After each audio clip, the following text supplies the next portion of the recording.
Hansi Flick বার্সেলোনার coach হয়ে আসার পর বার্সা তার নিজের ফিনান্সিয়াল কন্ডিশনের জন্য অনেক ভালো প্লেয়ার হান্সি ফ্লিককে প্রোভাইড করতে পারেনি।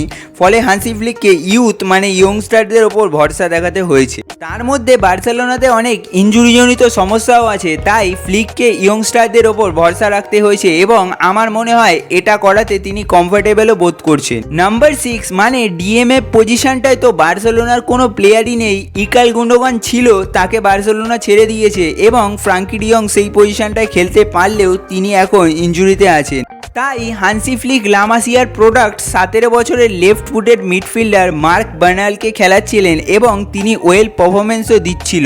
বাট রায়া ভ্যালেকানোর বিরুদ্ধে মার্ক বার্নাল একটা এসিএল ইনজুরি পিক করেন, গোটা সিজনটার জন্য মাঠের বাইরে হয়ে যান। তাই ডিফেন্সিভ মিডফিল্ডার রোলটা হান্সি ফ্লিক এখন আরেক লামাসিয়া প্রোডাক্ট 20 বছরের মার্ক কাইসেডোকে দিয়েছেন। মার্ক কাইসেডো অন্তত ফ্রাঙ্কি ডিয়ং ইনজুরি থেকে ফেরা অবধি হান্সি ফ্লিকের জন্য একটা কি রোল প্লে করবেন ওই ডিফেন্সিভ মিডফিল্ডার পজিশনটা। যখন এইবার বার্সেলোনা প্রি সিজন ফ্রেন্ডলিগুলো খেলছিল তখন পেড্রি ইনজুরিতে ছিলেন, তাই তখন ডবল প্রিভিটে মার্ক বার্নার এবং মার্ক কাইসেডোকে একসাথে খেলতে দেখেছিলাম আমরা। এই মুহূর্তে দাঁড়িয়ে ফুটবল ক্লাব বার্সেলোনা ফিনান্সিয়ালি এমন কোনো ভালো অবস্থায় নেই যে তারা নেক্সট 1-2 বছর কোনো বড় মাপের হোল্ডিং মিডফিল্ডার সাইন করাতে পারবে।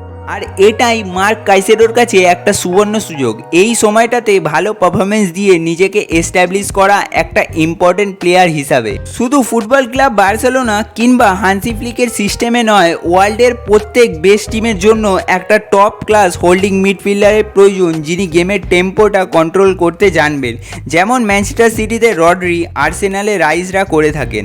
সের্জিও বুস্কেস বার্সেলোনা ছেড়ে দেওয়ার পর বার্সেলোনা তার রিপ্লেসমেন্ট হিসাবে কাউকে পায়নি এবং সম্ভাবনা, বাট মার্ক কাইসেডো যতটা করছে তাই অনেক বার্সেলোনার কাছে। রিয়াল ভ্যালাদোলিদের বিরুদ্ধে মার্ক কাইসেডোর 98% পাসিং অ্যাকুরেসি ছিল, তিনি 64টি পাসের মধ্যে 63টি সঠিক পাস করেছেন।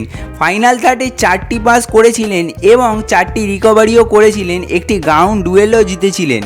এই স্ট্যাটসগুলো বললাম কারণ আপনাদের ধারণা তৈরি হয় মার্ক কাইসেডোর ওপর যে তিনি অফেন্সিভলি এবং ডিফেন্সিভলি কতটা ভালো। শুধু তাই নয়, অফ দ্য বল মুভমেন্ট করে তিনি ডিফেন্ডার পাও কুবার্সির জন্য জায়গা করে দিচ্ছেন ওই ডিপ লাইন রোলটায়।